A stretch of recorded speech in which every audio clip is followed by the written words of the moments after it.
જયશ્રીબેન આશીષ કુમાર પટેલ. હું મોડકદેથી આવું છું, જજીસ બંગલા. તો મારા 2 વર્ષથી મને પગમાં સખત દુખાવો થતો હતો.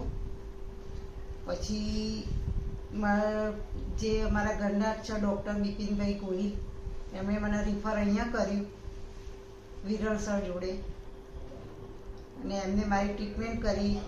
એ દિવસે સાંજે મને ચલાવી, બીજા દિવસે પગથિયા ચડાયા ઉતરાયા, અને મને 3જા દિવસથી જ મને એટલો ફેર લાગે છે ને કે આ 2 વર્ષ પહેલાં કરાવી દીધું હોત તો સરસ થઈ જાતે.